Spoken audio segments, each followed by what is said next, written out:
Assalamu alaikum wa rahmatullahi wa barakatuhu, dear students.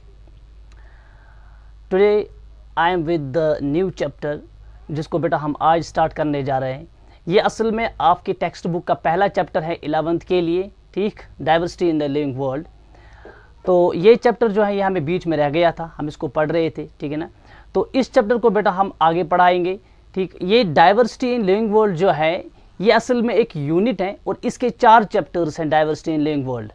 इसका जो पहला चैप्टर है that is the living world, और दूसरा चैप्टर जो है दैट इज़ बायोलॉजिकल क्लासिफिकेशन, और इसी यूनिट का तीसरा चैप्टर जो है दैट इज़ प्लांट किंगडम, और फोर्थ चैप्टर जो इसी यूनिट का है दैट इज़ एनिमल किंगडम। तो ये 4 चैप्टर्स बेटा एक ही यूनिट में है, diversity in the living world, ठीक है। तो इसका कुछ हिस्सा हमने पहले ही पढ़ा था ऑफलाइन क्लासेस में, और प्लांट किंगडम जो है वो अमीन सर पढ़ा रहे हैं, ठीक। और इससे पहले मैंने जो पढ़ाया प्लांट फिजियोलॉजी में बेटा आपको पढ़ाया plant growth and development. Plant physiology को यासीन सर कंटिन्यू करेंगे इंशाल्लाह, ठीक। और कुछ बच्चों ने बहुत बार इसरार किया कि ये पहला वाला जो यूनिट है ये हमें अभी इनकम्प्लीट है, पहले इसी को कंप्लीट कीजिए। So I am with this unit diversity in the living world, और ये यूनिट बेटा दोनों ब्रांचेस की बेसिस के लिए होगा। ये परेपुरा के 11th के लिए होगा और ये राजबाग 11th के लिए होगा, ठीक है ना बेटा। Will be starting with the new chapter.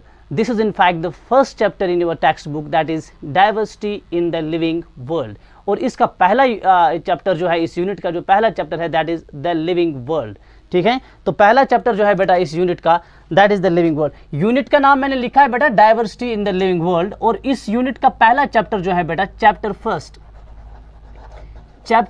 जो है बेटा इस यूनिट का पहला चैप्टर, और चैप्टर फर्स्ट इस यूनिट का है the living world, the living world, ठीक है बेटा। ये पहला चैप्टर है। आपकी टेक्स्ट बुक जो है बेटा वो इसी चैप्टर से स्टार्ट होती है, द लिविंग वर्ल्ड, ठीक है। अब देख लीजिए, अगर आपने अपनी एनसीईआरटी की टेक्स्ट बुक देखी होगी, वहाँ पे एक बेहतरीन डिबेट पहले टेक्स्ट बुक ने स्टार्ट किया है, ठीक है ना। और हमारे पास एक ये मसला है कि जब आप बायोलॉजी के लिए ऑप्ट करते हैं, 11th में आते हैं, ठीक, तो बायोलॉजी के लिए आपके जहन में पहले से ये क्वेश्चन होता है कि आपने लोअर क्लासेस में पढ़ा होता है व्हाट इज़ बायोलॉजी। बायोलॉजी जो है बेटा it is the study of life, ठीक है, यू ऑल नो दिस, और पहले लोअर क्लासेस से आप ये पढ़ते आ रहे हैं कि it is the study of life. लेकिन व्हाट इज़ लाइफ, ये एक बहुत बड़ा क्वेश्चन है, न कि हमारे पास बल्कि जो साइंटिफिक कम्युनिटी है, जो साइंटिस्ट हैं, उनके लिए भी ये एक बहुत बड़ा क्वेश्चन है। What is life, what is it that makes something living, and what is it that makes something non living. ये बहुत ही इंपॉर्टेंट क्वेश्चन है। बहुत सारे साइंटिस्टों को इस क्वेश्चन ने बहुत देर तक बेटा परेशान कर दिया था, ठीक है ना। हमें तो लग रहा है कि ये आसान है, हमारे पास लिविंग किसको कहेंगे और नॉन लिविंग किसको कहेंगे, हमें ये बहुत आसान लग रहा है। लेकिन साइंटिफिक कम्युनिटी इसको किसी दूसरे एंगल से देख रही थी, तो उन्होंने इस क्वेश्चन को बहुत गहरे अंदाज से देखा।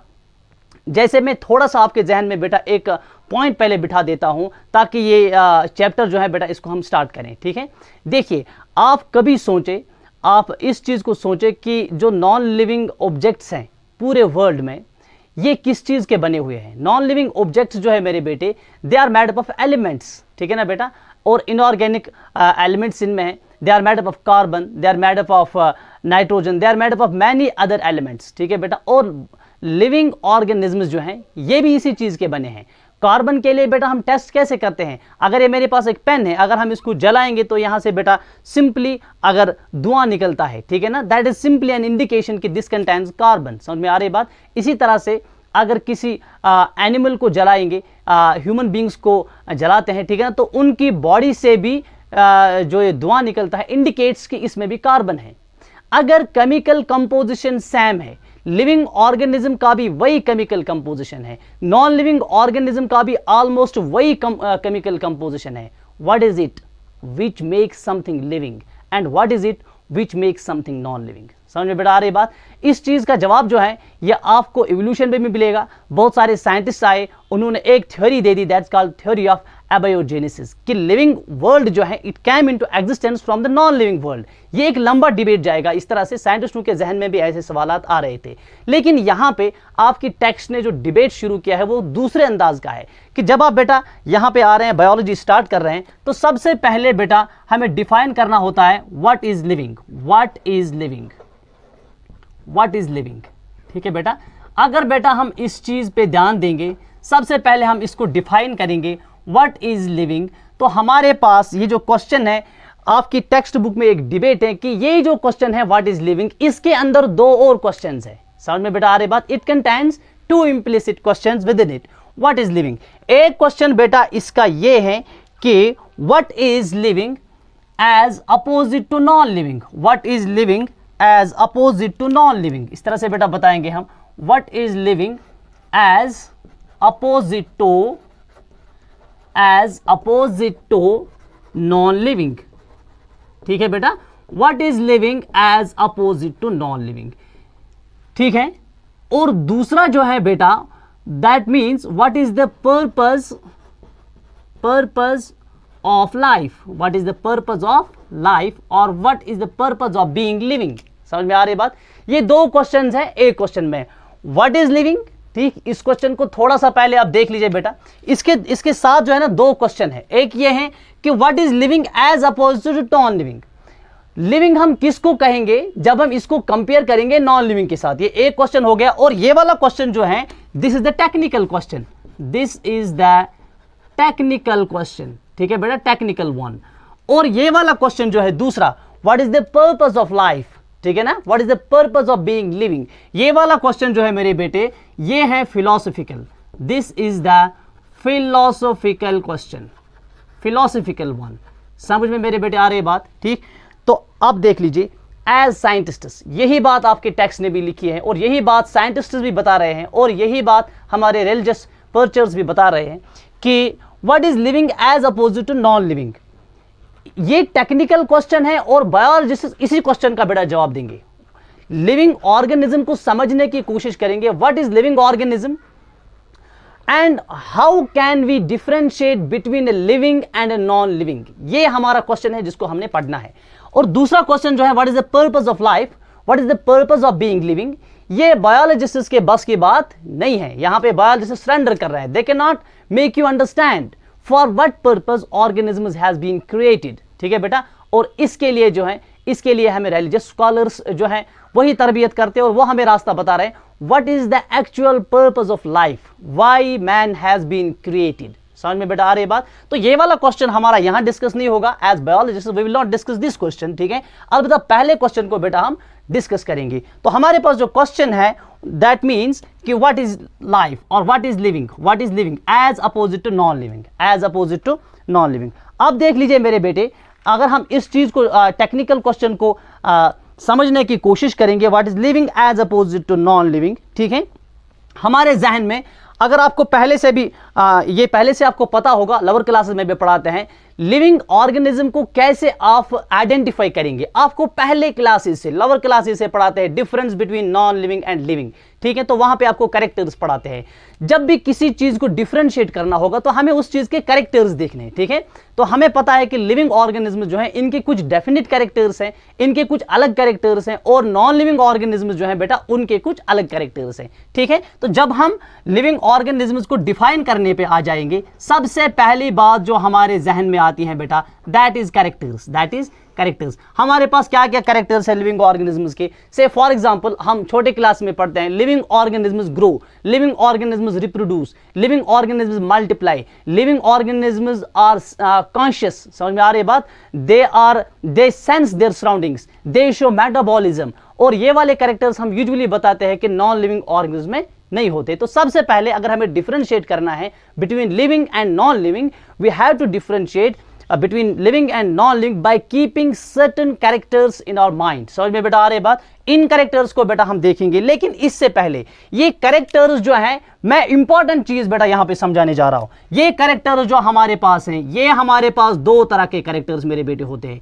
एक होता है हमारे पास डिफाइनिंग कैरेक्टर। क्या होता है?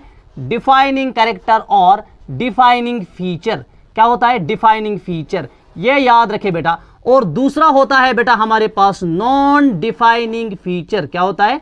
नॉन डिफाइनिंग फीचर और नॉन डिफाइनिंग कैरेक्टर। हमारे पास कैरेक्टर्स दो तरह के होते हैं, एक होता है डिफाइनिंग फीचर और डिफाइनिंग कैरेक्टर, और दूसरा होता है बेटा नॉन डिफाइनिंग फीचर और नॉन डिफाइनिंग कैरेक्टर। समझ में बेटा आ रही बात? अब डिफाइनिंग फीचर या डिफाइनिंग कैरेक्टर बेटा किसको कहेंगे? डिफाइनिंग फीचर किसको कहेंगे? जरा थोड़ा सा बेटा अटेंटिव रहें। डिफाइनिंग फीचर उसको कहेंगे जिसमें दो चीजें होंगी। डिफाइनिंग फीचर या डिफाइनिंग कैरेक्टर उसको कहेंगे जिसमें दो चीजें होंगी, और वही दो चीजें अगर इसमें नहीं होंगी तो ये नॉन डिफाइनिंग फीचर बनेगा। अब देख लीजिए बेटा डिफाइनिंग फीचर जो है ना किसको कहेंगे? डिफाइनिंग फीचर वो है, पहला चीज क्या है इसमें? It must be present in all living organisms, in all living organisms, in all living organisms. So defining feature क्या है बेटा? हम उस फीचर को डिफाइनिंग फीचर या डिफाइनिंग कैरेक्टर कहेंगे which is present in all living organism. समझ में बेटा आ रही बात? और दूसरा क्या है? ये जो डिफाइनिंग फीचर है, it should not be present, it should not be present in, it should not be present in any non living object, any non living object. ठीक है बेटा? अब समझे बेटा मेरी बात को। डिफाइनिंग फीचर किसको कहेंगे? वो कैरेक्टर डिफाइनिंग कैरेक्टर है जो हर लिविंग ऑर्गेनिज्म में प्रेजेंट है, उसको कहेंगे defining character of living organism. और at the same time that must not be present in any of the non living object. अगर कोई डिफाइनिंग कैरेक्टर हर किसी लिविंग ऑर्गेनिज्म, अगर कोई कैरेक्टर हर किसी लिविंग ऑर्गेनिज्म में है लेकिन साथ साथ वो किसी नॉन लिविंग ऑब्जेक्ट में भी है, that is not called a defining feature. इसी तरह से अगर कोई फीचर हर लिविंग ऑर्गेनिज्म में नहीं है, बहुत सारे लिविंग ऑर्गेनिज्म में है लेकिन हर किसी लिविंग ऑर्गेनिज्म में नहीं है, उसको भी बेटा हम डिफाइनिंग फीचर नहीं कहेंगे। समझ में बेटा आ रही बात? तो नॉन डिफाइनिंग फीचर क्या है? नॉन डिफाइनिंग फीचर क्या है जरा खुद बताएं मेरे बेटे। इसके भी यही दो चीजें आप देख लेंगे नॉन डिफाइनिंग फीचर के। नॉन डिफाइनिंग फीचर का पहला पॉइंट जो है, when it may or may not be present, when it may or may not be present, when it may or may not be present, may not be present, may or may not be present in all living organisms, in all living organisms। ठीक है बेटा? जब ये हर living organism में present नहीं होगा, या होगा या नहीं होगा। समझ में बेटा आ रही बात? इसी तरह से यहां पे क्या लिखा? Not be present in any living non living object. ठीक है ना? It may be present, present in any of the non living object. अगर कोई कैरेक्टर हमें नॉन लिविंग ऑब्जेक्ट में दिख रहा है तो लिविंग ऑर्गेनिज्म का वो डिफाइनिंग फीचर नहीं हो सकता है। इसी तरह से तो डिफाइनिंग फीचर दो क्राइटेरिया है, एक ये कि हर लिविंग ऑर्गेनिज्म में प्रेजेंट हो, दूसरा ये कि किसी भी नॉन लिविंग ऑब्जेक्ट में प्रेजेंट ना हो। That is called the defining feature of living organism. ठीक है बेटा? चलिए पहला जो यहां पे बेटा कैरेक्टर है उसको बेटा डिफाइन कर रहे हैं। पहले कैरेक्टर को डिफाइन कर रहे हैं। पहला कैरेक्टर जो है दैट इज ग्रोथ। पहला करें, मैं दूसरा कलर बेटा इस्तेमाल करूंगा। पहला कैरेक्टर जो है मेरे बेटे दैट इज ग्रोथ। सबसे पहले बेटे हम देखेंगे ग्रोथ को। ठीक है? ग्रोथ क्या है और क्या ग्रोथ डिफाइनिंग फीचर है या नॉन डिफाइनिंग फीचर है, अभी बेटा आपको समझ में आ जाएगा। ठीक है बेटा? पहले देखेंगे ग्रोथ है क्या। ग्रोथ क्या है? It is increase in mass and increase in number. ठीक है बेटा? ये हम आगे देखेंगे ग्रोथ क्या है, लेकिन पहले बेटा याद रखें ग्रोथ जो है इसके दो पैरामीटर्स हैं। क्या है बेटा? इंक्रीज इन मास। याद रखें, मैं पॉइंट इसमें बता रहा हूं। ठीक है ना? Increase in mass and increase in number and increase in number and increase in number. हाँ, increase in mass and increase in number of individuals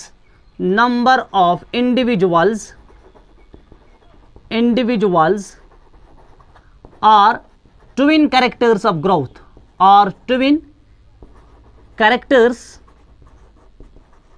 are twin characters of growth. याद रखें बेटा, दिस इज वेरी इंपॉर्टेंट, पहला point NEET के लिए important है, ठीक है ना। What are the twin characters of growth, ये बेटा याद रखें, ग्रोथ के ट्विन कैरेक्टर्स क्या हैं, दो कैरेक्टर्स, एक है बेटा increase in number of individuals, दूसरा क्या है, इंक्रीज इन मास। ये दो कैरेक्टर्स जो हैं, these are called twin characters of growth. These two characters, that is increase in mass and increase in number of individuals, these are the twin characters of growth. What does that mean? मैं बेटा इन चीजों को समझा रहा हूं, समझ में बेटा आ रही बात। हम ग्रोथ को देखेंगे, ये चीजें समझ में आएंगे। हम ग्रोथ को बेटा देखेंगे यूनिसेल्यूलर ऑर्गेनिज्म्स में, यूनिसेल्यूलर ऑर्गेनिज्म्स, ठीक है बेटा, यूनिसेल्यूलर ऑर्गेनिज्म्स, इनमें देखेंगे हम व्हाट इज ग्रोथ। इसी तरह से बेटा हम देखेंगे ग्रोथ जो है यूनिसेल्यूलर के बाद मल्टीसेल्यूलर ऑर्गेनिज्म्स में, इसी तरह से देखेंगे मल्टीसेल्यूलर ऑर्गेनिज्म्स में, ठीक है, मैं रिलेट कर रहा हूं अभी। इसी तरह से हम देखेंगे प्लांट्स में, इसी तरह से देखेंगे एनिमल्स में, इसी तरह से बेटा देखेंगे प्लांट्स में भी ग्रोथ, और इसी तरह से बेटा देखेंगे ग्रोथ एनिमल्स में। समझ में बेटे आ रही बात, ठीक। तो देख लीजिए, ये मैं समझा रहा हूं what are the twin characters of growth. जरा पहले हम देखेंगे बेटा, पहले हम ले लेंगे यूनिसेल्यूलर ऑर्गेनिज्म्स।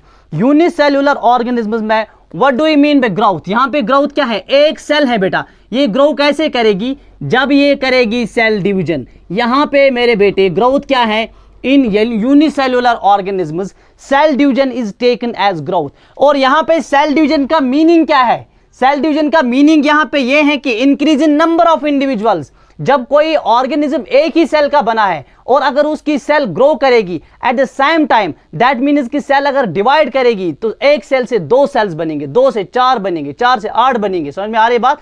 तो जब भी यूनिसेल्यूलर ऑर्गेनिज्म में सेल डिवीजन होगा उसी को हम ग्रोथ कहते हैं। And what is that cell division, that is nothing but increase in number of individuals. समझ में बेटा आ रही बात। तो यूनिसेल्यूलर ऑर्गेनिज्म में सेल डिवीजन क्या है, इट इज इंक्रीज, शाबाश, it is increase in number of individuals, it is increase in number of individuals। so increase in number of individuals, what is it, it is growth। किन में बेटा इसको हम growth बोलते हैं, यूनिसेल्यूलर ऑर्गेनिज्म्स में इनको बेटा हम ग्रोथ बोलते हैं। अब दूसरी बात बेटा यहां पे याद रखें, what is reproduction in unicellular organism. जब यूनिसेल्यूलर ऑर्गेनिज्म रिप्रोडक्शन करेगा ना तो एक से दो हो जाएंगे। यूनिसेल्यूलर ऑर्गेनिज्म का अजीब हाल है, यहां पे सेल डिवीजन को हम ग्रोथ भी बोलते हैं और सेल डिवीजन को हम बेटा रिप्रोडक्शन भी बोलते हैं। तो सेल डिवीजन जो है it is taken in both senses in unicellular organisms. Unicellular organisms में सेल डिवीजन को ही हम ग्रोथ बोलते हैं और सेल डिवीजन को ही हम रिप्रोडक्शन भी बोलते हैं। इस चीज को भी बेटा आप याद रखेंगे, ठीक है बेटा। हो गया किन का केस, यूनिसेल्यूलर ऑर्गेनिज्म्स का केस। तो क्या रखा है इसमें याद, ग्रोथ क्या है इसमें, सेल डिवीजन, और उससे क्या होता है, increase in number of individuals. चलिए बेटा आ जाइए मल्टीसेल्यूलर ऑर्गेनिज्म्स पे। यहां पे भी बेटा ग्रोथ जो है इट इज सेल डिवीजन। यहां पे भी बेटा ग्रोथ क्या है, मल्टीसेल्यूलर ऑर्गेनिज्म्स में भी ग्रोथ क्या है बेटा, यहां पे भी ग्रोथ को हम बोलते हैं सेल डिवीजन। लेकिन याद रखें जब मल्टीसेल्यूलर ऑर्गेनिज्म्स का सेल डिवीजन होगा, जब ह्यूमन बीइंग्स का सेल डिवीजन होगा, यहां पे ग्रोथ की सेंस क्या बनेगी हमारे पास, ठीक है ना बेटा। यहां पे मेरे बेटे हो जाएगा इंक्रीज इन मास। क्या हो जाएगा, इंक्रीज इन मास। अब देख लीजिए जब इंक्रीज इन मास हो जाएगा, हमारी बॉडी में कंटिन्यूअसली सेल डिवीजन होता रहता है और दिन ब दिन हमारा वेट बढ़ता है, हमारा मास बढ़ता है। What does that mean, that means we are growing. समझ में बेटा आ रही बात। तो in multicellular organisms what is growth, growth is increase in mass. In unicellular organisms what is growth, growth is increase in number of individuals. So यही हमने कहा, increase in mass, increase in number of individuals, these are the twin characters of growth, these are the twin characters of growth। I hope कि पहला point आपको समझ में आया होगा। समझ में बेटा आ रही बात। अब जरा प्लांट्स में देखिए बेटा ग्रोथ क्या है, प्लांट्स में भी ग्रोथ जो है ना इट इज सेल डिवीजन। याद रखें यहां पे भी ग्रोथ क्या है बेटा, यहां पे भी ग्रोथ है मेरे बेटे सेल डिवीजन। प्लांट्स में भी ग्रोथ क्या है मेरे बेटे, यहां पे भी ग्रोथ सेल डिवीजन है प्लांट्स में। लेकिन प्लांट्स में क्या होता है, मैंने प्लांट ग्रोथ एंड डेवलपमेंट पढ़ाया, वो हमें यहां पे जरूरत लगेगा। प्लांट्स में बेटे सेल डिवीजन क्या है, प्लांट्स में सेल डिवीजन जो है it continues through out their life. समझ में बेटा आ रही बात। तो यहां पे क्या होता है बेटा, जो सेल डिवीजन होता है इट कंटिन्यूज थ्रू आउट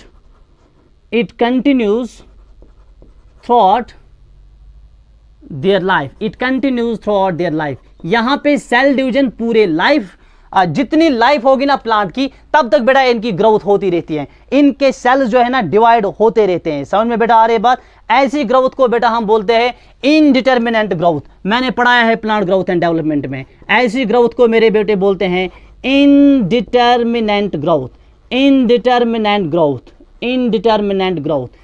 अगर आपने वो ग्रोथ के कैरेक्टर्स नहीं पढ़े हैं प्लांट के, यूट्यूब पे अवेलेबल है वो लेक्चर, तो उसे आप देख लीजिए, या मिशन ई की एप्लीकेशन में भी बेटा अवेलेबल होगा वो लेक्चर, उसको आप देख लीजिए। समझ में आ रही बात? तो प्लांट्स में सेल डिवीजन क्या है? It continues throughout the life. So ऐसी ग्रोथ को जो पूरी लाइफ साइकिल कंटिन्यू रहे, पूरे लाइफ साइकिल स्पैन में कंटिन्यू रहे, it is called indeterminate growth. तो प्लांट्स की ग्रोथ क्या है? Indeterminate growth. ठीक है बेटा। और एनिमल्स की ग्रोथ अगर हम देख लेंगे, एनिमल्स में ग्रोथ क्या है? यहां पे भी बेटा ग्रोथ जो है ना, it is cell division. Animals में भी ग्रोथ सेल डिवीजन है। क्या है बेटा? Cell division. एनिमल्स की ग्रोथ भी मेरे बेटे क्या है? यहां पे भी ग्रोथ है सेल डिवीजन। लेकिन यहां पे सेल डिवीजन जो है ना, ग्रोथ जो है ना, it continues up to a certain age, किसी एज तक। So it is limited. समझ में आ रही बात? It continues up to a certain age. So this growth in animals is limited growth, या इसको मेरे बेटे बोलते हैं डिटर्मिनेंट ग्रोथ। क्या बोलते हैं? Determinant growth. तो एनिमल्स में मेरे बेटे ग्रोथ क्या है? डिटर्मिनेंट है। और प्लांट्स में ग्रोथ क्या है? इनडिटर्मिनेंट है। बेटा इस चीज को याद रखें। समझ में बेटे आ रही बात? ठीक। और याद रखें, हर जगह हमने बताया सेल डिवीजन जो है ना वो ग्रोथ है। ठीक है, चाहे यूनिसेल्युलर ऑर्गेनिज्म में सेल डिवीजन, मल्टीसेल्युलर ऑर्गेनिज्म में सेल डिवीजन, प्लांट्स में हमने सेल डिवीजन कहा, एनिमल्स में मेरे बेटे हमने सेल डिवीजन कहा। ठीक। लेकिन लेकिन लेकिन एक बात याद रखें, every cell division is not growth. कभी कभी मेरे बेटे सेल डिवीजन होता है इसलिए to replace the lost cells. किसी टिश्यू, कोई टिश्यू डैमेज होता है और उसकी कुछ सेल्स जो है ना वो खत्म हो जाती है, तो वहां पे सेल डिवीजन होता है to replace the lost cells. ठीक है, every cell division is not growth. ये एक पॉइंट बेटा याद रखें, यहां पे ऐड करते रहें बेटा, इस पॉइंट को ऐड कीजिए अपने नॉलेज में।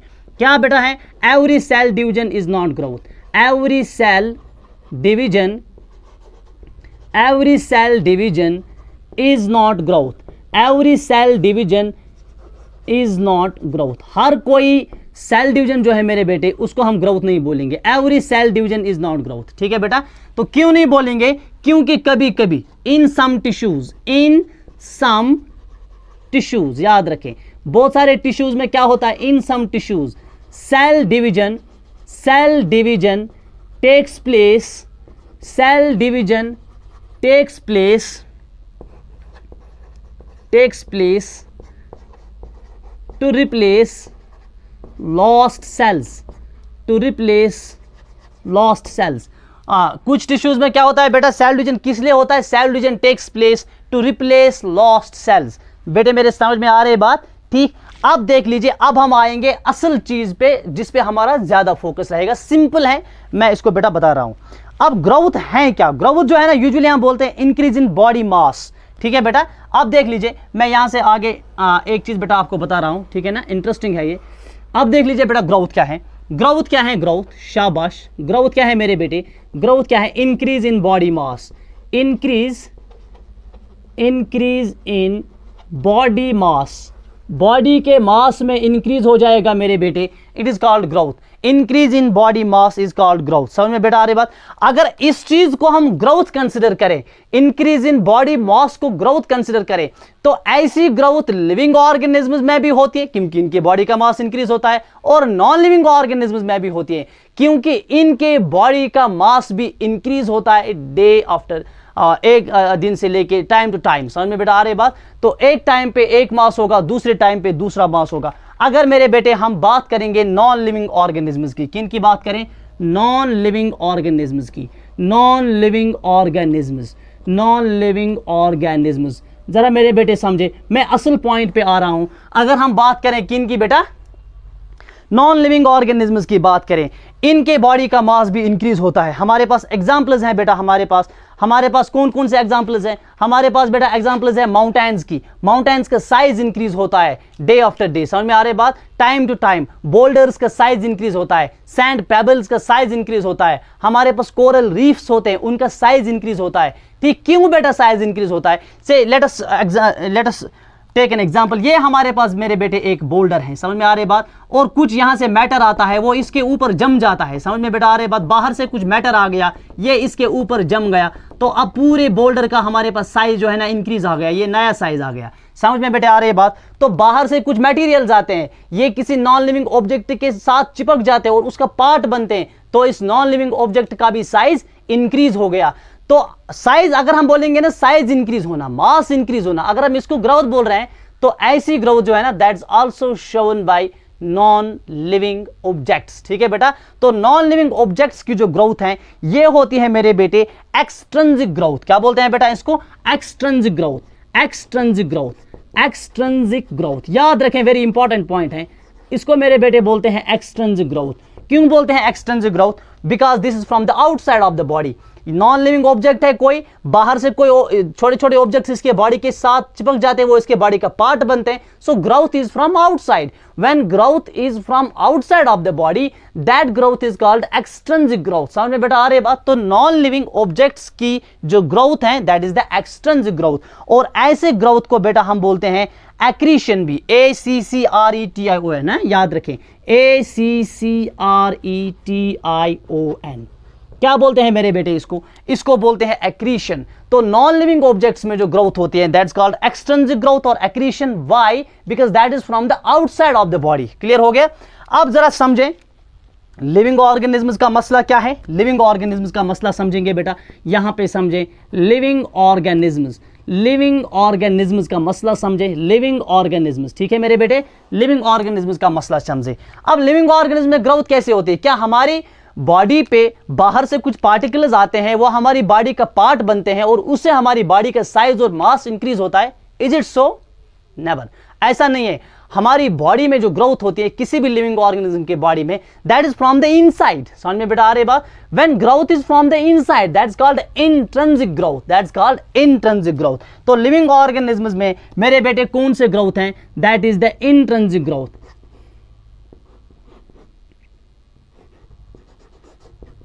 Intrinsic growth. तो हमारी बॉडी में जो ग्रोथ है मेरे बेटे, क्या बोलते हैं इस ग्रोथ को? इसको बेटा हम बोलते हैं इंट्रिंसिक ग्रोथ। तो हमारी बॉडी में जो ग्रोथ होती है, that is called the intrinsic growth, ठीक है ना। Why? Because that is from the inside. हमारी बॉडी के अंदर से जो ग्रोथ हो रही है ना, इसको बोलते हैं मेरे बेटे इंट्रिंसिक ग्रोथ। और ऐसी ग्रोथ का मेरे बेटे दूसरा नाम भी है, it is also called interception. Intrinsic growth का दूसरा नाम क्या है मेरे बेटे? Interception, INTUSSUSCEPTION, interception. अब इंटरसेप्शन कहें या इंट्रिंसिक ग्रोथ कहें, when growth is from the inside of the body, that's called interception. Clear हो गया मेरे बेटे? तो ये हमारे पास, अब देख लीजिए लास्ट में सबसे इंपॉर्टेंट पॉइंट बता रहा हूं मैं, जो अक्सर बेशतर नीट में पूछा जाता है। अब देख लीजिए, हमने एक डिस्कशन किया पहले कैरेक्टर पे लिविंग ऑर्गेनिज्म्स के। What was that? That was growth. समझ में बेटा आ रही बात? और हमने ग्रोथ को कैसे डिफाइन किया? It is increase in the body mass, ठीक है। क्या ग्रोथ सिर्फ और सिर्फ लिविंग ऑर्गेनिज्म्स में होती है? नहीं, नॉन लिविंग ऑर्गेनिज्म्स में भी ग्रोथ होती है। भले ही उस ग्रोथ को हम एक्सट्रिंसिक ग्रोथ कहें, लेकिन इनका साइज भी इंक्रीज होता है और इनका मास भी इंक्रीज होता है। तो नॉन लिविंग ऑर्गेनिज्म्स में भी मेरे बेटे क्या होते हैं? ग्रोथ होती है। तो मुझे बताओ, अगर ग्रोथ नॉन लिविंग ऑर्गेनिज्म्स में भी होती है, ठीक है ना, अगर ये सारे लिविंग ऑर्गेनिज्म में होती है, डिफाइनिंग फीचर क्या कहा पहले हमने? वो फीचर जो हर लिविंग ऑर्गेनिज्म में हो, तो सारे लिविंग ऑर्गेनिज्म ग्रो करते हैं। और किसको कहेंगे डिफाइनिंग फीचर? जो किसी नॉन लिविंग ऑब्जेक्ट में ना हो, लेकिन ग्रोथ नॉन लिविंग ऑब्जेक्ट्स में भी होती है। Is growth a defining feature? No, it is not a defining feature of living organism. हम लिविंग ऑर्गेनिज्म को इस चीज पे डिफाइन नहीं करेंगे कि अगर कोई चीज ग्रो हो रहा है, उसको हम लिविंग नहीं कहेंगे, क्योंकि कभी कभी नॉन लिविंग भी ग्रोथ करते हैं। सो ग्रोथ जो है, ग्रोथ पे हम लिविंग ऑर्गेनिज्म को डिफाइन नहीं कर पाएंगे। Therefore growth is a non defining feature. समझ में बेटा आ रही बात? Growth is a non defining feature of living organism. याद रखें, सुनहरी अल्फाजों से लिख के रखें बेटा ये पॉइंट। ये हमारे आज के टॉपिक का कंक्लूजन है। ग्रोथ जो है, growth is a non defining feature. Growth क्या है मेरे बेटे? Growth is a non defining feature, non defining feature of living organisms, growth is a non-defining feature of living organism. This is very important for NEET. बहुत बार आ चुका है, growth is a non defining feature of living organism. लेकिन जरा एक और point समझे, अगर वहां पे ये बताया गया is intrinsic growth a living is intrinsic growth a defining feature और नॉन डिफाइनिंग फीचर। देखिए अगर जनरली वहां पे था which of the following is non defining feature, फिर अगर उनमें ग्रोथ था तो आप ग्रोथ को देखेंगे दूर से, growth is a non defining feature. लेकिन अगर सिमिलरली ये बात भी बताएं कि लिविंग ऑर्गेनिज्म जो है ना, इनमें कौन सी ग्रोथ होते हैं, इंट्रिंसिक ग्रोथ, अगर वहां पे इंट्रिंसिक ग्रोथ था, इंट्रिंसिक ग्रोथ जो है इट इज डिफाइनिंग फीचर, क्योंकि ये सिर्फ होती है बेटा लिविंग ऑर्गेनिज्म में, ठीक है ना। अगर जनरल में ग्रोथ दिया हुआ था then growth is non defining feature. अगर ये दिखाया गया था क्या इंट्रिंसिक ग्रोथ डिफाइनिंग फीचर है, yes, intrinsic growth is defining feature of living organisms. Why? Because intrinsic growth is not seen in any non-living object. It is always seen in the living organisms. So growth से हमें दो conclusion निकले, एक ये कि intrinsic growth जो है that is defining feature of living organisms, और growth जो है generally अगर हम डायरेक्टली बोलेंगे growth, ठीक है बेटा, growth is a non-defining feature of living organisms. Why? Because it is also seen in non-living objects. Clear हो गया बेटा, ये इंट्रोडक्टरी लेक्चर था और इससे मैंने पहला जो करेक्टर था लिविंग ऑर्गेनिज्म्स का दैट्स ग्रोथ, इसमें सारे पॉइंट जो है ना ये इंपॉर्टेंट पॉइंट्स है, मैंने पूरे पॉइंट जो है एनसीईआरटी टेक्स्ट के डिस्कस किए इसमें, ठीक है ना। मिलते हैं नेक्स्ट लेक्चर में, हैव अ नाइस